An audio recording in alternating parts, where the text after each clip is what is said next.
الله ربي والإسلام ديني ومحمدا رسول الله بسم الله الرحمن الرحيم.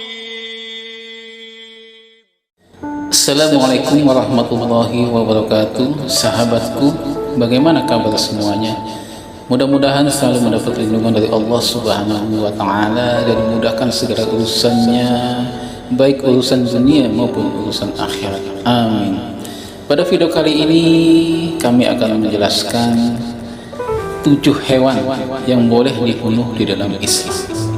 Bahkan membunuh 7 hewan ini bisa mendapatkan pahala yang berlipat-lipat. Untuk itu, mari kita simak penjelasannya. Selama berabad-abad, manusia dan hewan hidup berdampingan, bahkan ada yang saling ketergantungan. Karena itu, sangat besar manfaat adanya hewan yang bisa difungsikan untuk kebutuhan manusia. Ada yang hanya dibuat peliharaan dan lain sebagainya. Karena itu, sebagai muslim kita diharuskan untuk sama-sama merawat dan menjaga hewan-hewan tersebut. Namun, di dalam Islam, ternyata terdapat hewan yang boleh dibunuh, bahkan dapat memberikan pahala kepada pelakunya. Tentunya, semua ada alasannya dan semua ada di dalam hadis Rasulullah Sallallahu Alaihi Wasallam. Ada alasan di mana hewan-hewan tersebut boleh dibunuh. Adapun hewan-hewan yang boleh dibunuh antaranya adalah yang pertama adalah ular. Ular terkenal akan karakternya yang membahayakan manusia karena ular memiliki sifat dan racun yang sangat mematikan, dan ular bisa membunuh mangsanya dengan cara melilit. Selain itu, ular juga sering dipakai sebagai mediasi dalam ilmu sihir, santet, serta ilmu hitam lainnya. Sejak zaman Rasulullah SAW hingga saat ini, ular adalah hewan yang ditakuti banyak manusia. Dikarenakan bahayanya, Islam membolehkan manusia untuk membunuh ular. Bunuhlah ular-ular berbisa, ular-ular berbelang dua, dan ular yang ekornya terputus, karena keduanya dapat menggugurkan kandungan dan membutakan mata. Hadis riwayat Muslim.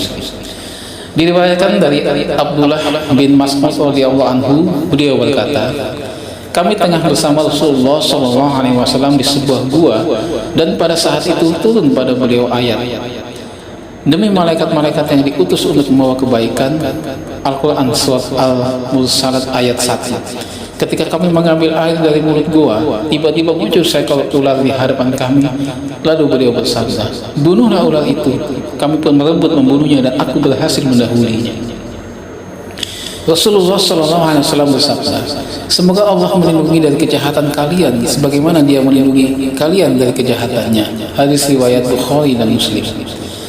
Namun ada pula ular yang diajarkan Rasulullah untuk tidak langsung dibunuh, tetapi sebelumnya diusir terlebih dahulu dengan cara memukul tubuhnya.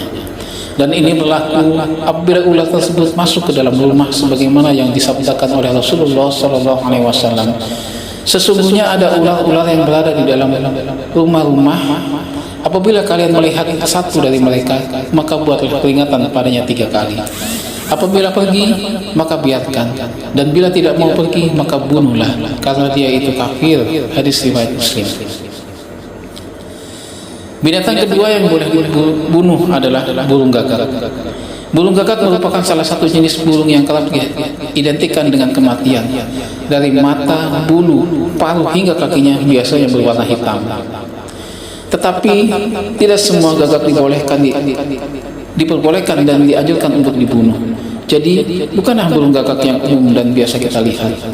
Burung gagak yang dianjurkan untuk dibunuh sesuai dengan ajaran Nabi adalah burung gagak dengan warna putih dan pada bulunya, dada dan punggungnya. Entah karena alasan apa, hanya Allah dan Rasulnya yang tahu makna dibalik semua.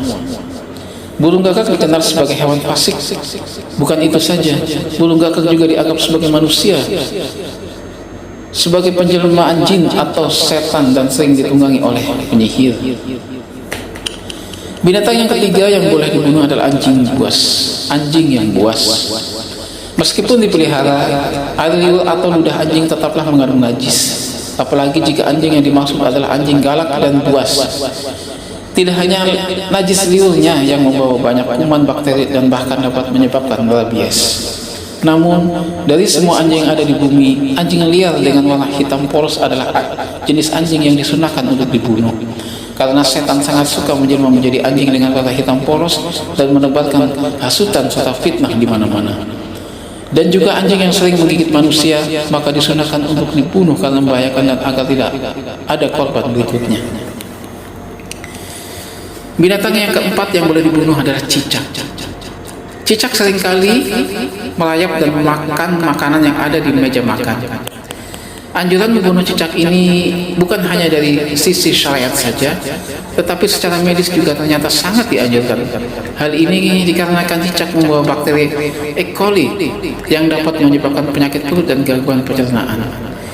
Barang siapa yang membunuh cicak sekali pukul, maka dituliskan baginya pahala 100 kebaikan. Dan barang siapa memukul lagi, maka baginya pahala yang kurang dari pahala pertama. Dan barang siapa memukulnya lagi, maka baginya pahala lebih kurang dari kedua. Hadis riwayat Muslim. Diceritakan dari Ummul Mukminin Aisyah radhiyallahu anha, beliau berkata, sesungguhnya Rasulullah SAW menceritakan kepada kami bahwa Nabi Ibrahim alaihissalam ketika dilemparkan ke dalam api oleh Raja Namrud, tidak ada seekor hewan pun melainkan berusaha untuk memadamkan api kecuali cicak. Hewan ini malah meniup-niup api agar tidak padam, sehingga Rasulullah SAW memerintahkan untuk membunuhnya. Hadis riwayat Ahmad dan An-Nasai. Dikisahkan Nabi Ibrahim alaihissalam hidup di zaman Raja Namrud bin Kan'an yang berkuasa di Babilonia, wilayah Irak kuno. Pada saat itu, hewan-hewan berupaya membantu Nabi Ibrahim termasuk semut yang dengan susah payah berlari-lari membawa butiran-butiran air yang ada di mulutnya untuk memadamkan korban api yang membakar tubuh Nabi Ibrahim. Kemudian datang seekor burung berkata, mewakili keheranan semua binatang yang menyaksikan peristiwa tersebut. Tidak mungkin setetes air yang ada di mulutmu mampu memadamkan kobaran api yang sangat besar itu, wahai semut, kata si burung. Namun kemudian semut menjawab, memang air ini tidak akan bisa memadamkan api itu, tapi ini dilakukan paling tidak semua akan melihat bahwa aku di pihak yang mana, kata semut.